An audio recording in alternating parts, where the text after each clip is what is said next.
So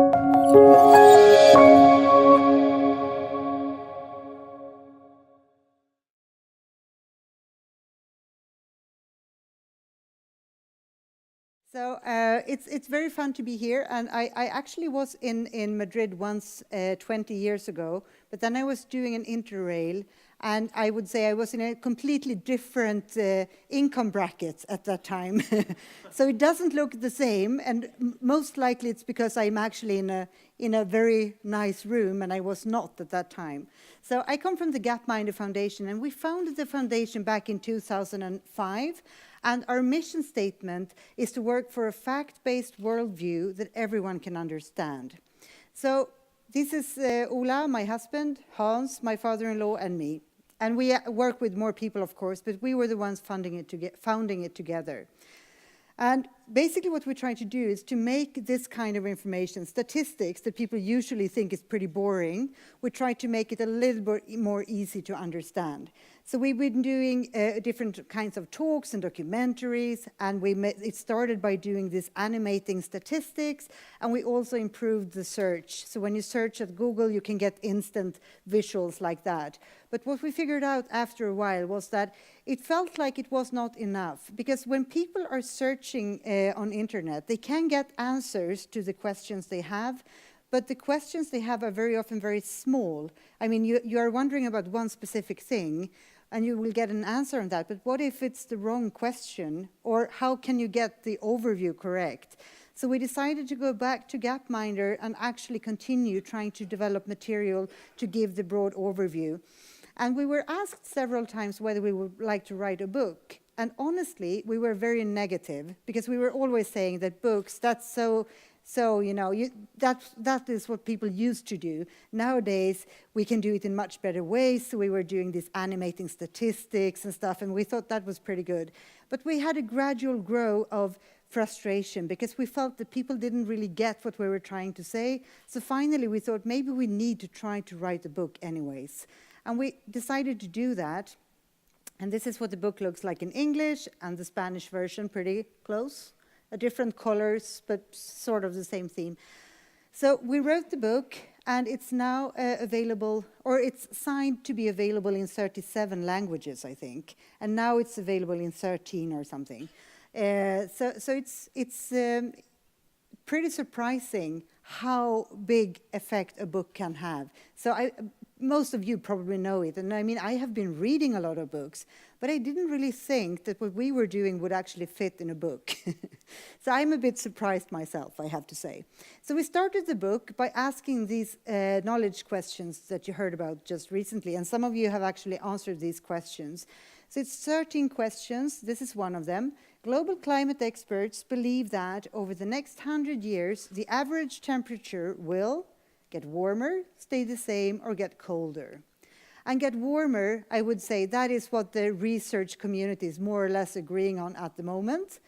And we were asking this question in 14 countries in representative polls, and most people got it. I mean, this is pretty good results. Spain is much better than Sweden, frustratingly enough, because we're down at 82 and you're up at 92. But I mean, it seems like the information has actually gone through. So people understand that something is going on with the climate, and they have an idea that goes in the right direction.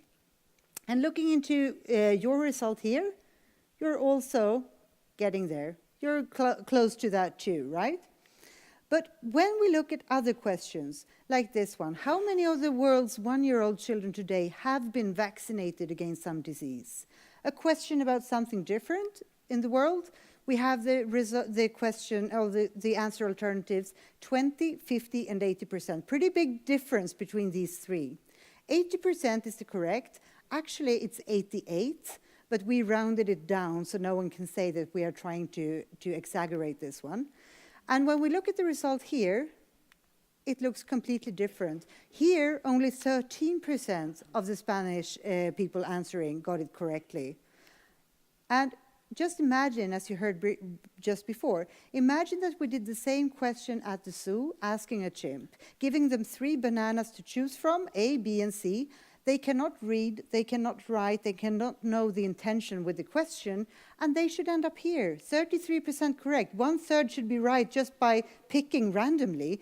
Now, actually, we have been using this, talking about the chimps, what the chimps would get. And actually, a researcher researching in monkeys, he actually contacted my husband saying, that is odd, he said, because I know that monkeys usually pick the outer alternatives, basically the A and the C they would have picked in this picture. So now we have to add that, imagine that we mix the bananas between the different questions or something, but you know, you get the point. And this is your result here. And you can see you're much better than the Spanish general public, but still not as good as the chimp. But the good news here is that if you learn what it's like and get some thinking habits correctly, you can immediately change. And if we ask again, you will score correctly. The chimp cannot do that. So, I mean, we should not be too frustrated. And we have actually asked this question in several prestigious conferences. And we can start by looking at this. This is the World Health Summit, where all the leaders in the health sector meets. And Ola, my husband, he was speaking after Angela Merkel, and they were testing the audience. And this is the result in that group.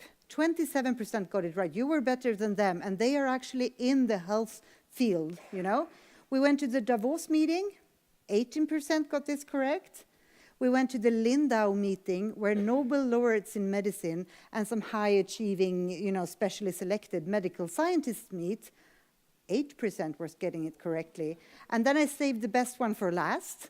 We've been to one of the 5 largest banks. They were smart enough to actually ask for an NDA before answering the questions. And that was the best thing they ever did, I think. So we only say it's 1 in 5. 4% of them got it correctly. And I mean, it's not that the world's bankers need to know everything about vaccination. That is not necessary, of course. But vaccination is a good indication about the state of a society. To vaccinate the kids, you need to have working infrastructure.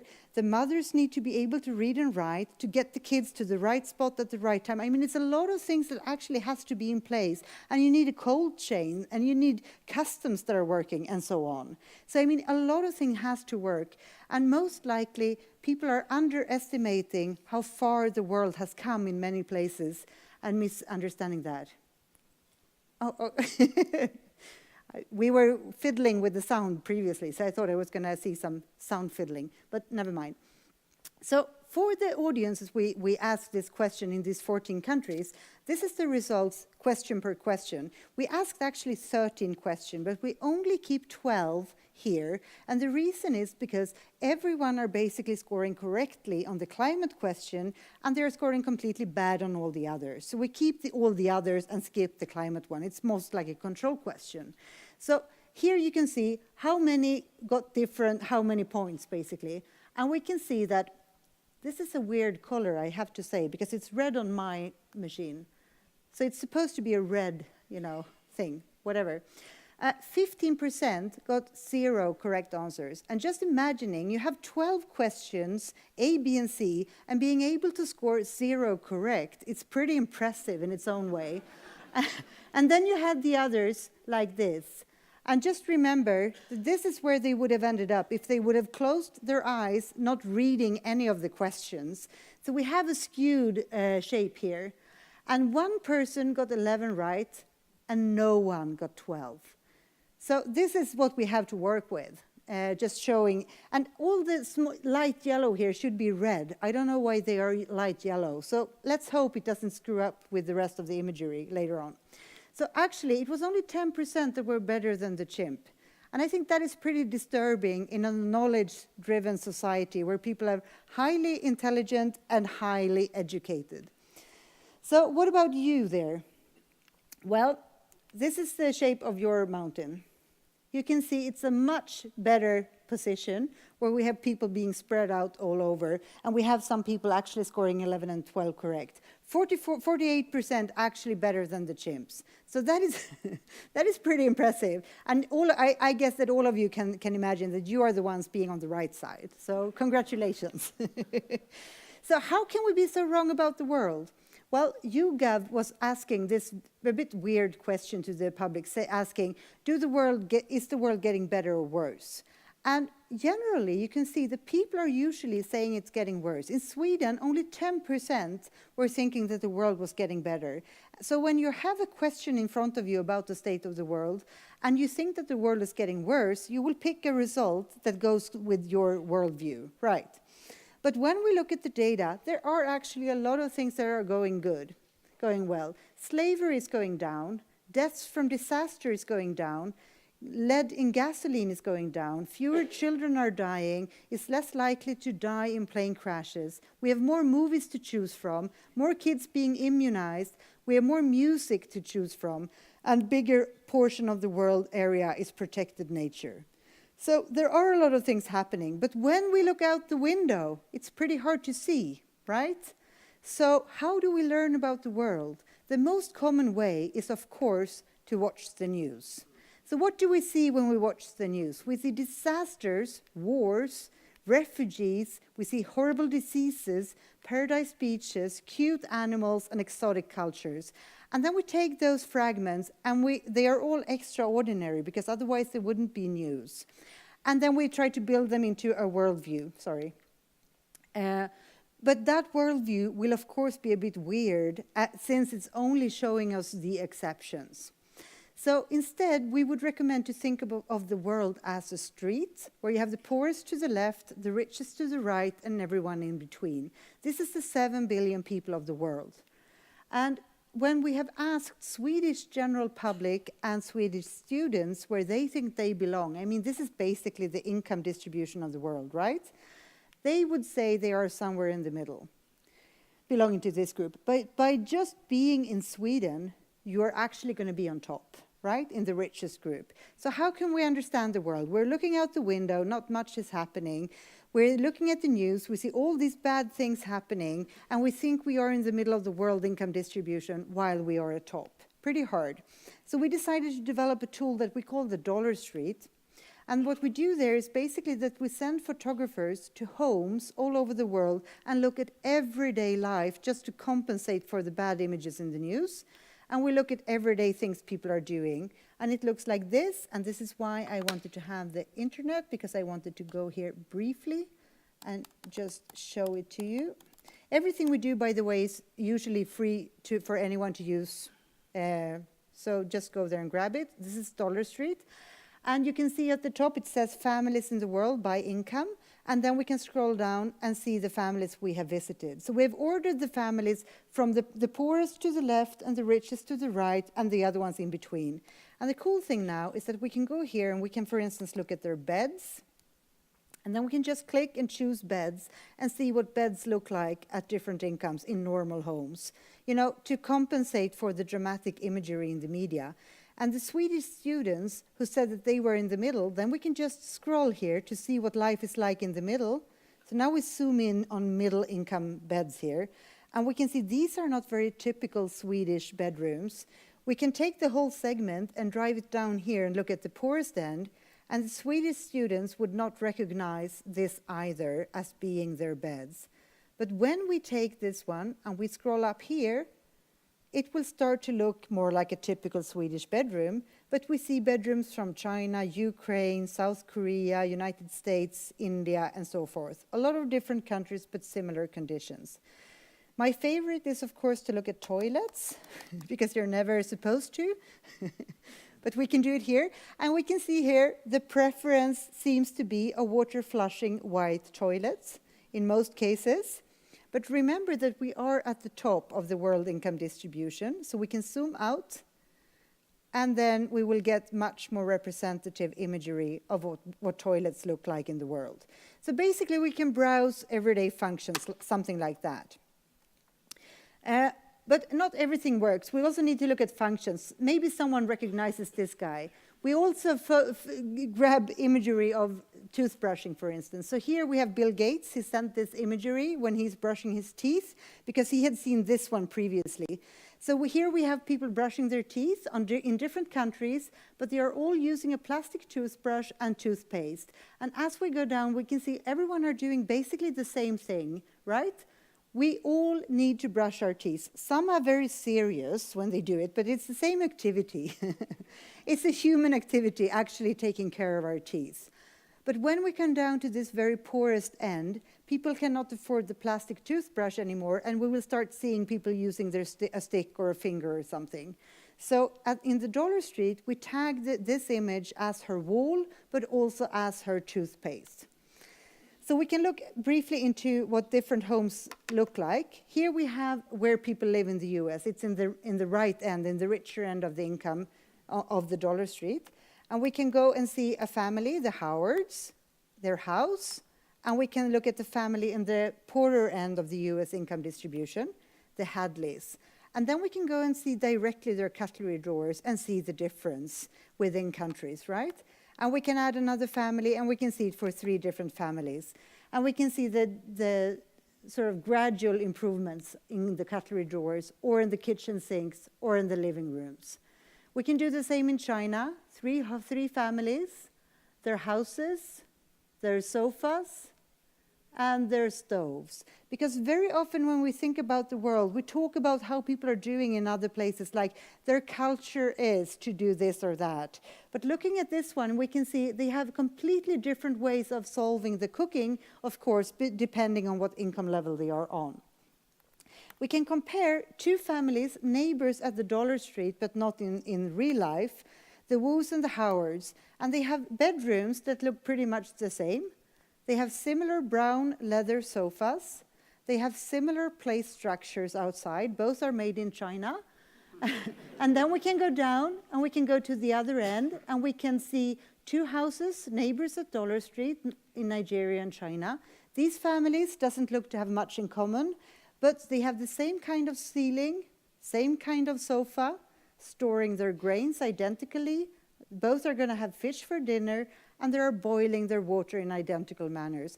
So the Dollar Street project is that we are gathering all these photos and try to range it by income to see similarities and differences. So in the Dollar Street project, the world does not look like it does when we watch the news. And then sometimes people say to me, but isn't it unnecessary to send out photographers? Why don't you just Google?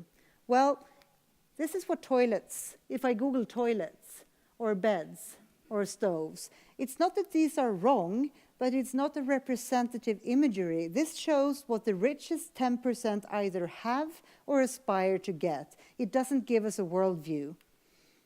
So to understand the world, we recommend to think of the world as 4 levels. These are the 7 billion people divided on the 4 different income levels. And level 1 is basically being extremely poor, and level 4, that is where we are at today, up here. So we can also look at it to understand what it means. We can say at level 1, if you're moving, have to get somewhere, you have to walk. Level 2, you most likely have a bike. Level 3, a motorbike. And level 4, a car, just to get the sort of overview somewhat correct. But to understand the world, we also need to know where people live geographically. So we take the same 7 billion people, and we look at the chart. 1 billion in the Americas, 1 in Europe, 1 in Africa, and 4 in Asia. So this is where people live roughly. As you can see, we're always simplifying it. We usually call the thing we do like vulgar simplifications. But I think that is what we need to actually make sense, because we can't remember something simplified that much. So we can think of the world as a PIN code, 1114, just to get the overall human population distribution somewhat correctly. But in the future, population will grow.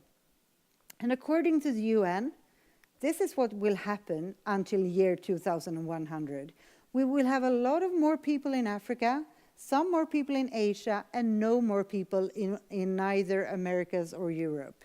So if we divide Europe and America in the classical West, so we have North America and Europe, we are going to be 8% of the world population in year 2100. This is where things will happen.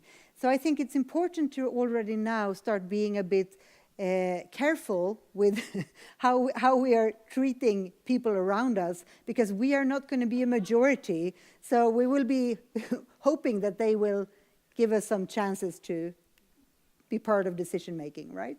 So if we look at the population moving forward, this is the world population, how it has developed until today. And this is what the UN is expecting will happen until year 2100. And as you heard, the population will grow, but they are actually expecting it to halt and almost stop at year 2100. And how can it grow then? This is what's going to happen. The amounts of adults is going to grow quite a lot, but not the children. And how can that be? Well, this is how many children a woman usually gets on average in the world. We're down at around 5 kids per woman in 1965. But since then, the sexual revolution actually got the amounts of kids down to almost 2 as a world average today. And when we look into the future, this is what the UN is expecting. And if we do look briefly by region, we can see Europe, Americas, Asia, and Africa. So as you can see, Africa is a bit behind, but it's coming, and this is the projection into the future according to the UN. So we are going to have a population where basically 2 parents are going to be replaced by 2 kids. So there are no population growth if that continues. So how can the population grow then? Well, we used to explain it as a house. We talk about it, we call it the fill-up. So here we have the same 7 billion people, and we imagine that they are living on different floors according to their age. So the kids at the bottom and the elderly at the top. So what is going to happen? This is today. The coming 15 years, the first thing that will happen, old people will sadly die, the young will grow up, and they will have their own kids. And suddenly we're 8, because it was smaller age groups in the top groups, right? And moving ahead, we will see the same thing happening. You see, it's not widening at the bottom, it's just filling up empty floors at the top. And suddenly here, by 2060, we're already 10 billions without bigger amounts of kids, right? And also, some people will actually be added because of an improved age. We're getting older, basically, as well.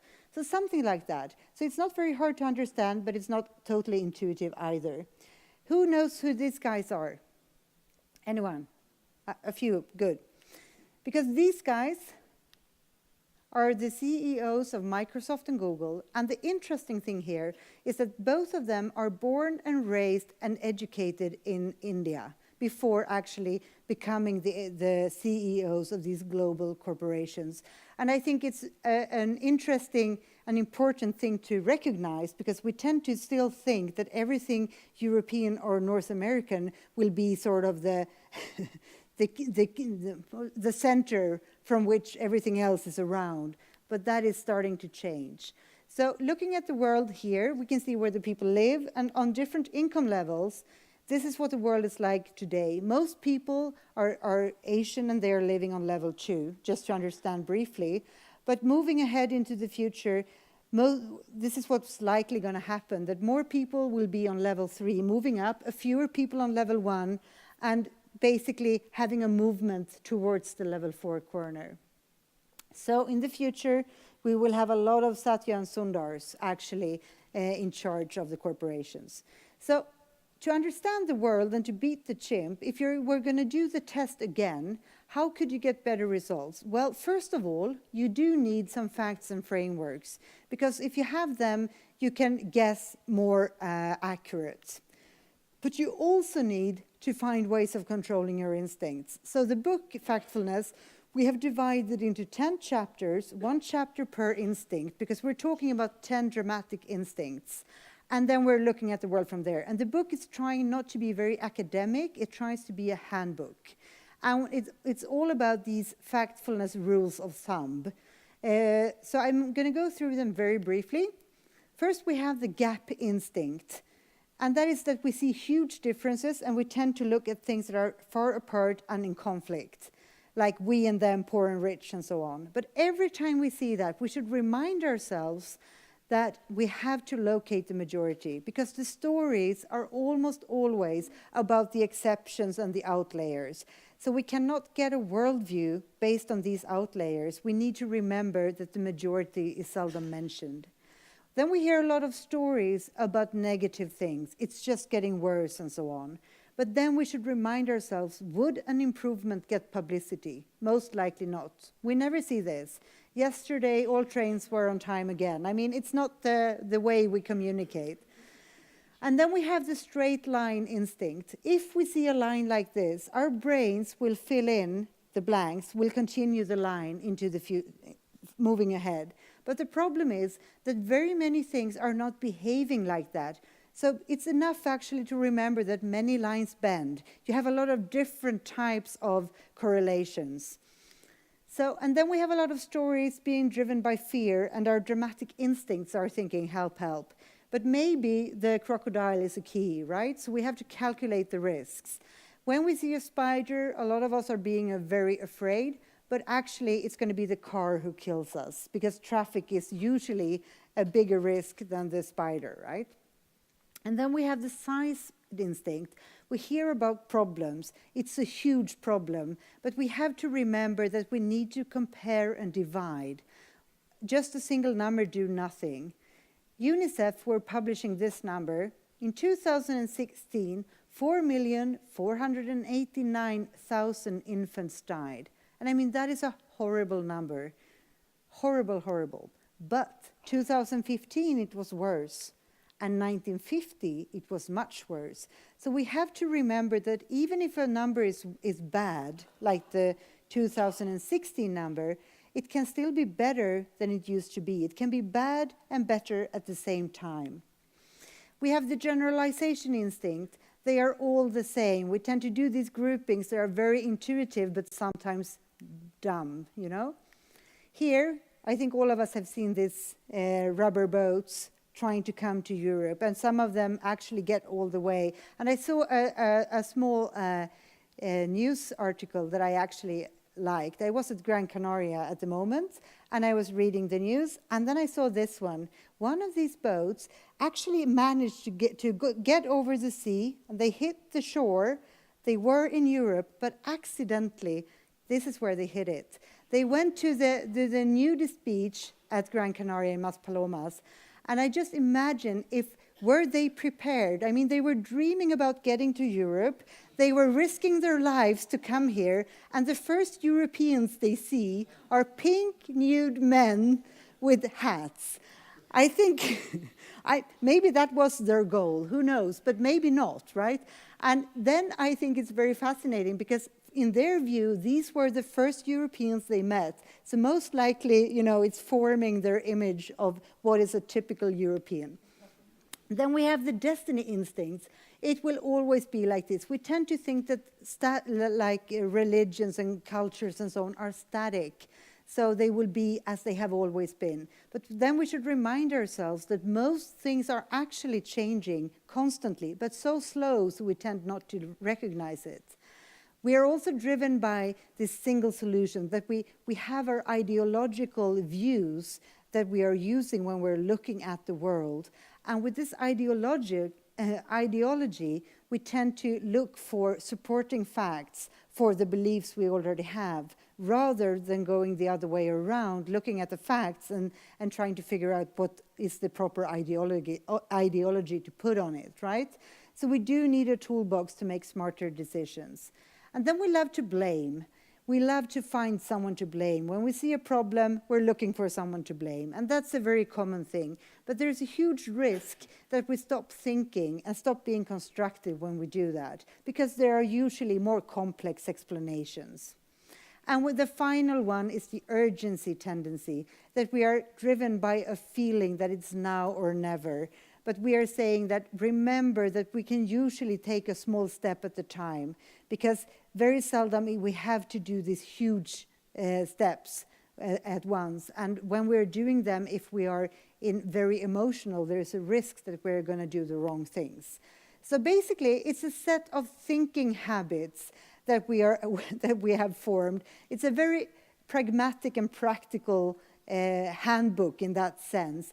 And we stayed away from all academic lingo we could find. We basically just got rid of it and tried to explain it without. So if you're highly interested in cognitive science or highly interested in public health, You will probably be a little bit irritated here and there because you think that we have actually made it too simple. I got an email from a woman who was very irritated because we are mentioning soap in one of the chapters very briefly, saying something like, soaps have been very good, or something.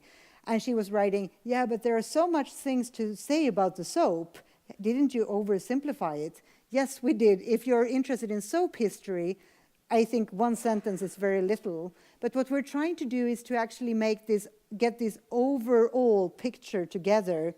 And then we have to be brief at places, right? So when we see the news, maybe we should do like this, like we do on the cigarettes, to remind ourselves that they often make things seem very alarming. And maybe we should, like on the cigarettes, have a helpline where you could actually go and sort of get help with your, your addiction. So